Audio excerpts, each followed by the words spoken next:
Hello students. So today we are going to study about our next topic, that is spectrum. तो spectra में we are having atomic spectra and quantized spectra, right. तो हमने last lecture में quantization के बारे में पढ़ा था, फोटो इलेक्ट्रिक इफेक्ट के बारे में पढ़ा था। तो उसके बाद हमारा जो अनदर टॉपिक है वो है स्पेक्ट्रा। अगर मैं एटॉमिक स्पेक्ट्रा की बात कर रही हूँ तो उस टाइम पे तुम्हारे दिमाग में वो प्रिज्म वाला पिक्चर आना चाहिए, राइट, जिसमें व्हाइट लाइट जाती है और it gets splits into the 7 colours, right. तो ये तुम देख रहे हो, एक व्हाइट लाइट जा रही है और वो डिफरेंट डिफरेंट वेवलेंथ पे 7 कलर्स में क्या हो रही है, स्प्लिट हो रही है। तो ये जो एटॉमिक स्पेक्ट्रा है ना, ये एक कंटिन्यूस स्पेक्ट्रा है, मतलब जो कलर्स हैं वो एक दूसरे में मर्ज हो रहे हैं। अगर मैं थोड़ा एग्जांपल, जैसे मान लो ये आपका रेड कलर है, ठीक है जी। विबग्योर होता है आपके पास VIBGYOR। रेड के बाद आपके पास क्या आ रहा है, ऑरेंज। तो जो रेड है ना, ऑरेंज जो है इसके अंदर ही थोड़ा सा मिक्स हो जाता है, ठीक है। फिर उसके बाद सिमिलरली आपके पास अनदर कलर मिक्स हो जाएगा, येलो मिक्स हो जाएगा, ठीक है। फिर आपके पास यहाँ पे ग्रीन मिक्स हो जाएगा। तो ये आपके पास क्या है, एक कंटिन्यूस स्पेक्ट्रम बनता है कि कलर्स एक दूसरे में क्या कर जाते हैं, मर्ज कर जाते हैं, ठीक है। तो ये कहानी है एटॉमिक स्पेक्ट्रा की। एटॉमिक स्पेक्ट्रा जो है वो क्या होता है, कंटिन्यूअस स्पेक्ट्रा होता है, ये तुम्हें पता होना चाहिए। देन तुम्हारे पास क्या है, क्वांटाइज स्पेक्ट्रा। जब मैं क्वांटाइजेशन की बात करती हूँ ना, तो यू मस्ट नो कि हम डिस्क्रीट वैल्यूज की बात कर रही है, ठीक है। तो क्वांटाइजेशन के बारे में हमने डिटेल में लास्ट लेक्चर में देखा हुआ है। तो अगर तुमने नहीं पढ़ा है तो first do read about that quantization, ठीक है। तो क्वांटाइजेशन में क्या है कि आपके पास इस तरीके से ना ऐसे बैंड से बन जाते हैं, अलग अलग वैल्यूज, डिस्क्रीट वैल्यूज बनती हैं, ठीक है। तो क्वांटाइजेशन स्पेक्ट्रा होता है डिस्क्रीट वैल्यूज देगा, और एटॉमिक स्पेक्ट्रा जो है वो तुम्हें एक कंटिन्यूस मैनर में दिखेगा, ठीक है।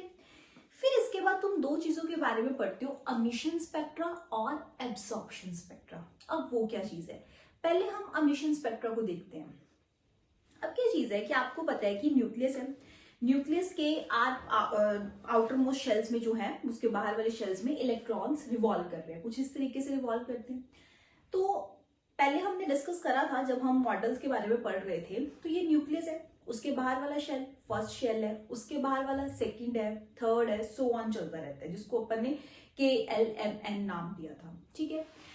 तो अगर मान लीजिए मेरा electron n is equals to 1 shell में प्रेजेंट है, यानी कि K शेल में प्रेजेंट है, और ये क्या चाहता है कि मैं आउट, मतलब इससे ऊपर वाले शेल में जाऊं, यानी कि n इक्वल्स टू 2 में जाऊं। तो अगर ये चाहता है ऐसा कि मैं ऊपर वाले शेल में जाऊं, तो इसको कुछ एनर्जी चाहिए होगी, ऑब्वियसली बात है। अगर इसको कुछ हायर स्टेट में जाना है तो उसको कुछ एनर्जी मिलेगी, तो वो जंप कर पाएगा हायर स्टेट में। तो इसको लेट्स से किसी इलेक्ट्रोमैग्नेटिक रेडिएशन हमने डाली और इसको वहां से एनर्जी मिल गई और ये जंप कर गया। अब लेकिन क्या होता है कि जो एक्साइटेड स्टेट होती है ना, वो अनस्टेबल होती है, ये याद रखना। अब तुम जर्नल वैसे कंसिडर कर लो, जब हम बहुत ज्यादा एक्साइटेड होते हैं, ठीक है, तो वो एक्साइटमेंट जो है that is for a some limited period of time. ये तो नहीं वो continue throughout the time चलेगी। There will be bad times also, good times also, है ना। तो वो जो एक्साइटेड स्टेट है या जो हमारे गुड और बैड टाइम्स है, वो एक फॉर अ टाइम चीज है, वो अनस्टेबल है, नहीं कि स्टेबिलिटी है उनकी ऑल द टाइम चलते रहेंगे। तो इन कंसिडरिंग दैट थिंग, तो तुम ये दिमाग में रखोगे जो एक्साइटेड स्टेट है वो अनस्टेबल है, और हर एक बंदा लाइफ में स्टेबिलिटी चाहता है। तो जो इलेक्ट्रॉन भी जब एक्साइटेड स्टेट में जाएगा तो वो अनस्टेबल होगा, तो वहां पे वो ज्यादा टाइम रुक नहीं पाएगा। It will stay for some time in that state, और उसके बाद वो वापस अपनी ग्राउंड स्टेट में वापस आ जाएगा। अब समझने वाली बात क्या है कि जब इलेक्ट्रॉन अपनी ग्राउंड स्टेट में था, ठीक है, वो एक्साइटेड स्टेट में गया तो उसने कुछ एनर्जी एब्जॉर्ब करी थी, कुछ एनर्जी इस ग्राउंड स्टेट वाले इलेक्ट्रॉन ने एब्जॉर्ब करी थी। एब्जॉर्ब करके ये ऊपर हाई स्टेट पे पहुंच गया। लेकिन ये जो एक्साइटेड स्टेट है ये ज्यादा स्टेबल नहीं है, ये अनस्टेबल है। तो इलेक्ट्रॉन क्या है, यहाँ पे ज्यादा देर टिक के नहीं बैठेगा, वो वापस से क्या आ जाएगा, पीछे नीचे अपनी ग्राउंड स्टेट पे आ जाएगा। जब वे वापस अपनी ग्राउंड स्टेट पे आएगा तो वो कुछ अमाउंट ऑफ जो एनर्जी है वो एमिट करेगा, ठीक है। जाते टाइम उसने कुछ एब्जॉर्ब करी थी, जब वो वापस अपनी ग्राउंड स्टेट पे आ रहा है तो वो कुछ एनर्जी क्या करेगा, एमिट करेगा। तो अभी यहां पढ़िए, electron goes from ground state to excited state, जा रहा है कैसे, after gaining extra energy from electromagnetic radiation. EM का मतलब है electromagnetic radiation. But excited state is not stable, नहीं स्टेबल है तो वहां नहीं टिकेगा। So it comes back to ground state by releasing energy in form of a radiation. तो इससे जो अपने पास निकल के आता है स्पेक्ट्रा जब हम बनाएंगे, तो वो स्पेक्ट्रा क्या होगा, एमिशन स्पेक्ट्रम। तो what is emission spectrum? Spectrum of radiations emitted by a substance that has absorbed some energy। जिस सब्सटेंस ने कुछ एनर्जी ऑब्जॉर्ब करी थी, जब वो कुछ रेडिएशंस एमिट करेगी, and that will result in the emission spectrum. ठीक है जी, तो ये आपने पास था एमिशन स्पेक्ट्रम। अब इसके नेक्स्ट हम जो पढ़ेंगे that is absorption spectrum. You can have the screenshot of this and then I move to the absorption spectrum.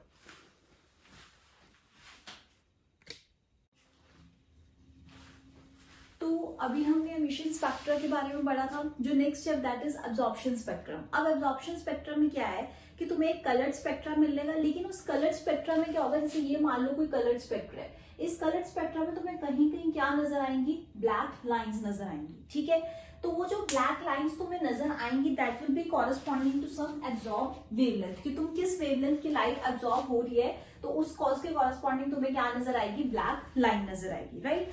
Then क्या होता है, जब आप कोई भी जैसे एमिशन स्पेक्ट्रा स्टडी कर रहे हैं या एब्जॉर्प्शन स्पेक्ट्रा की जो स्टडी है, उस स्टडी को क्या बोला जाता है, स्पेक्ट्रोस्कोपी। और ये बहुत वास्ट टॉपिक है, अलग से एक तुम्हारा टॉपिक है स्पेक्ट्रोस्कोपी। ठीक है, जो तुम आगे आएगा हायर ग्रेजुएशन क्लासेस में पढ़ते हो, केमिस्ट्री में पढ़ते हो as well as in physics में भी पढ़ते हो। ठीक है, तो ये तुम्हारे पास इसकी स्टडी को बोला जाता है स्पेक्ट्रोस्कोपी, राइट।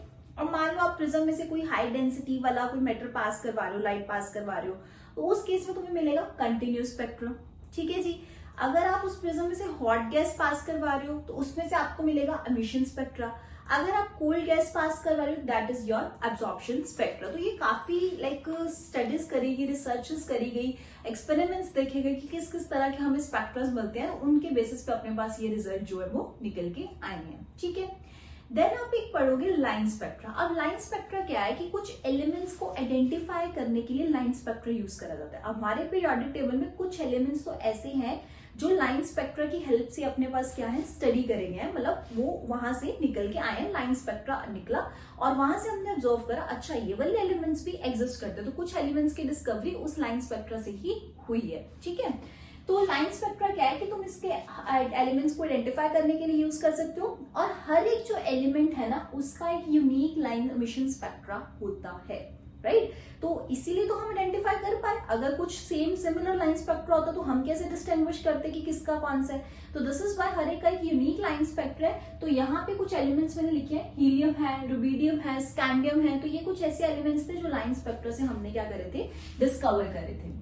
देन उसके बाद आपके पास आता है hydrogen spectra which is an important topic. तो हाइड्रोजन स्पेक्ट्रा में क्या है कि जब आप एक इलेक्ट्रिक डिस्चार्ज पास करवाते हो, इलेक्ट्रिक डिस्चार्ज मींस कि आप एक पैसेज ऑफ इलेक्ट्रिसिटी पास करवा रहे हो, राइट। तो वहां पे क्या होगा कि जो हाइड्रोजन गैस है दैट विल गेट डिसोसिएट। तो basically you can just understand कि आपने उसको कुछ रेडिएशन दी and it will move to the excited state, जो हमने अभी पीछे पढ़ा था। तो when it will get some energy, वो क्या कर जाएगी, एक्साइटेड स्टेट में मूव कर जाएगी। और एक्साइटेड स्टेट तो स्टेबल नहीं है, अभी बात करी थी।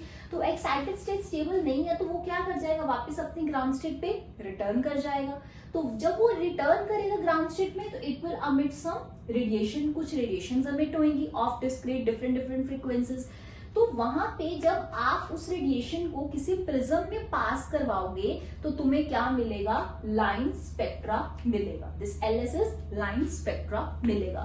तो ध्यान से समझिएगा कि हाइड्रोजन स्पेक्ट्रा क्या है। बेसिकली कि जब तुम इलेक्ट्रिक डिस्चार्ज करवाते हो उसको कुछ एनर्जी मिलती है और वो ग्राउंड स्टेट से एक्साइटेड स्टेट में जंप कर जाते हैं। और वेयर एज एक्साइटेड स्टेट जो है वो तुम्हारी स्टेबल नहीं होती है, तो नहीं स्टेबल तो वापस अपनी ग्राउंड स्टेट पे आएगा और कुछ रेडिएशन एमिट करेगा। तो फिर जब उन रेडिएशंस को हम अपने प्रिज्म में से पास करवाएंगे तो हमें अलग एक स्पेक्ट्रा मिलेगा और उस स्पेक्ट्रा को हम बोलते हैं लाइन स्पेक्ट्रा। ठीक है, आगे हम फर्दर पढ़ते हैं ऑप्शन स्पेक्ट्रा के बारे में। Till then you can have the screenshot. So students next हम बात करेंगे जो हाइड्रोजन स्पेक्ट्रा में लाइंस आती है। तो अभी हमने हाइड्रोजन स्पेक्ट्रा को मैंने आपको ओवरव्यू दिया कि आप इलेक्ट्रिक डिस्चार्ज पास करवाते हो, वो एक्साइटेड स्टेट में जाता है, देन ग्राउंड स्टेट में आता है, रेडिएशन एमिट होती हैं, तो उनको आप प्रिज्म में से पास करवाओगे तो एक लाइन स्पेक्ट्रा नजर आएगा।